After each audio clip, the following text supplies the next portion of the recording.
Hey everybody, this is Francesco Abbruzzino with the Uncensored Report, and this time I have Dino in my audience, and he is almost asleep. I thought he'd be into my little spiel here, my little report on the numbers, but you know, what does a dog care about the numbers? But you know, through the years, if you watch me, I'm always talking about the different numbers and my hang up with them, saying there's no inflation because they manipulate the numbers.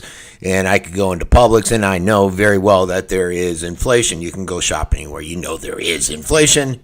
I don't care what the government says. They can cherry pick numbers all day long. And the same goes along with the numbers, the unemployment numbers. And they said, oh, look, we got great numbers. Everybody's bragging. They're all excited. Great numbers. Everybody's working. And I'm looking around me thinking, this can't be. People are still struggling. It can't be as rosy as the mainstream media is telling me. And the truth is it's not that rosy. They're not as good as they say. The government is essentially cherry picking, taking numbers of different categories and putting them into other ones. So that, and essentially what they're calling progress. We're progressing, right? And it's not unlike the inflation number. I've used this analogy before, where they'll have X amount of numbers, they cherry pick the 5 or 10 or whatever they need to come up with their inflation number. It puts it right at the mark they want. Oh, no inflation. The next month, they may be different numbers. And if you look, according to the Fed, we have about just over 6 million people, 6,065,000 Americans unemployed in May. And that's miraculous. If you look at the fact that there's, 320 million people here, not all of them are being counted, obviously. You'd think, wow, that's an excellent number. And it would and is an excellent number if that number were accurate. I mean, who could complain? Who could get out there and say that, 4% unemployment is a horrible number? And it's not. All right, it's a phenomenal number. But if you really dig down, if you really look at the number as what it truly is, what they don't do is they don't factor in another category out there, and that's the working age Americans that are out there and they're currently are not working, and they fall into that category that they call officially unemployed. They're not employable anymore. You know, essentially after what? After their employment benefits run off, they fall off, and you no longer count them. How convenient for the government. So that excellent number that the media is touting is actually a dishonest number. And many people don't realize that. If you look at the Federal Reserve, according to the Federal Reserve, over 95 million working age Americans are not in the labor force for May. And that's an all-time high. If you take the number, the federal government has been making, if you take in what they've been trying to do, all these numbers that they've been trying to produce, the official unemployment number and all that stuff, they're trying to keep it down, like I said. But if you analyze it, and if you take the 6 million that they're accounting for, and you add in the 95 million, we're over 100 million jobs, 100 million individuals that are unemployed.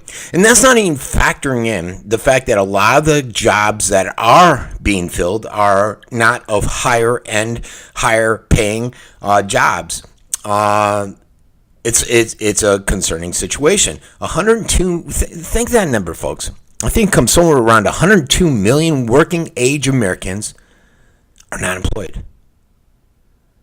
And it's stagnant because that's essentially the same number it was at 4 years ago. It's not a Trump thing. Not Obama thing. I got to attribute some to Obamacare, because that whole working over 40 hours, provide hope healthcare has hindered a lot of the hiring, having over 50 employees, blah, blah, blah. We can go into all those specifics if you wanted to. But that's a lot of people that are unemployed. And that's the honest number. And if you look at that number would be around 21% unemployment. And as a society, we cannot sustain that. And what is really bad is, I was reading this article out there, Michael Snyder put out, and he basically talked about how individuals, most Americans, the majority of the Americans, are spending more money than they make. I put out articles before where I think, 52 million people can't afford rent and food on their tables. And I guess it's been like 20 months in a row where Americans have been spending more than they're making. We're a debt-ridden society that can't be sustained. It's not sustainable. It's a debt bubble. And what's going to happen? What's going to happen when all these bubbles come a-bursting? The home bubble. You know, I've covered that before. The debt bubble. We're essentially a society that has serving a servitude to debt. It's a debt-fueled standard of living, which can't be sustained. I said that how many times now? But most Americans are oblivious to this. So when you're out there and you hear the government talking about how great the numbers are, remember, that's not the honest number. Remember, you got to factor in the true unemployed number that they no longer count. They dropped off the payroll, the unemployment payroll, if you will. And what are the solutions to fix that problem? Will our politicians come up with one? And while we're at it, find a solution to stop this debt servitude society that we live in now. Because when it all comes in the bubble burst, we're in for some dire times in this society in America. Globally, for that matter. What do you think, Dino? He's over there. Is he still sleeping? He doesn't care. He knows his food's on the table, his water's in the bowl. And that's how most Americans are. All right, everybody. Have a great weekend. This has been Francesco Abbruzzino with the Uncensored Report.